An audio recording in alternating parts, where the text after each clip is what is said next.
Alex is notable and extraordinary. Whenever he walked into any room, people noticed him. There's a kind of aura that a small number of people have, and he's one of those guys. If he's in a group of people, whether it's a formal or informal setting, the center of attention is almost always on Alex. Most people would think that he's a very harsh, a lion type of person, and he's really not. He's very sensitive, a very caring person. I lived on a small farm at Bremner, which is 16 miles east of Edmonton. It no longer exists. And my recollections were that it was a pretty reasonably primitive life. We didn't get electricity till 1948, and we got running water after that. My father sent me to a city high school, Strathcona High, and I went there, and I don't know how big the school was. I would guess 700 or 800, maybe 1,000 students.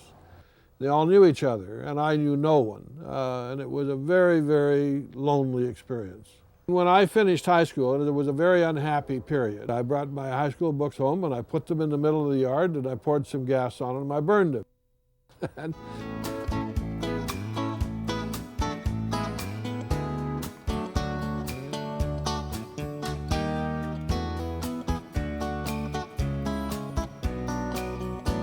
I always saw him as a sort of stern uncle. He was not someone who was warm and friendly. But he had a habit of inviting every freshman to come and have an individual interview with him. And he said, our experience is that students drop 10 percentage points from high school grades to university grades.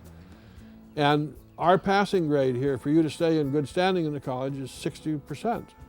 So you drop 10%, and you're going to be below acceptable standing in this college, and I will have no compunction but to expel you if you don't perform, because he said there's no way that anybody's ever going to accuse me of doing favoritism to my relatives.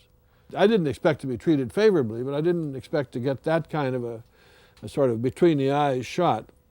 I topped my class every year except the last one. I was in the majority group of guys that were truly, truly country bumpkins, and we were all in awe of Alec. In those days he had a pipe that he puffed, and that was also seemed very wise to all of us.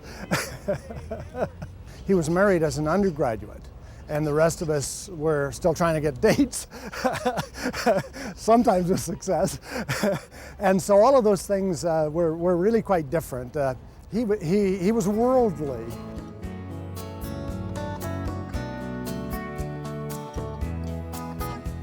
Alex is widely recognized as having established a whole new area in agricultural economics that has to do with competition in international commodity markets.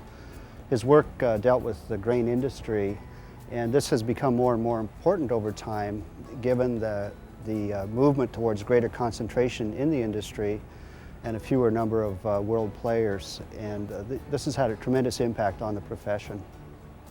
He's always had that ability to quickly cut to the central issues and challenges of an argument, and then to figure out persuasive ways to getting people to work together in ways that he wants them to go.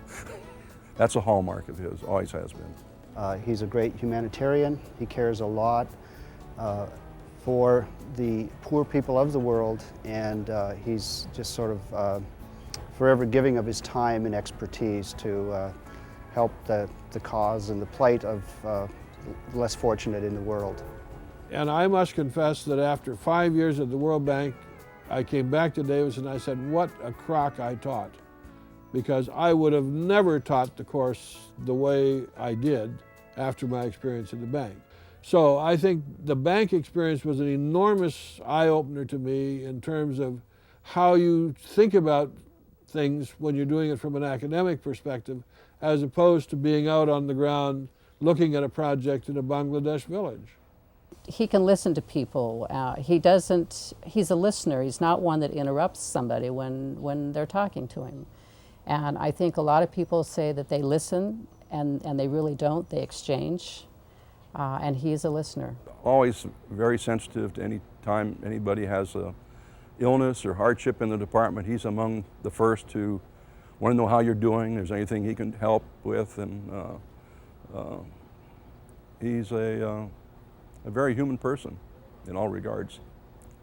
As a challenge arose, I took it. Going to college was a challenge.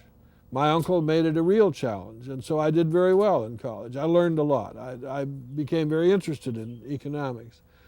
So I think you do it, if an interesting thing comes along, give it a shot. And give it your best, but don't stay with it forever. And so I've tended to do this and then stop and go do something else. But I think I've done enough things, and I've done them well, that I'm always looking for something different, new, a challenging thing to do, and take it on and do your best.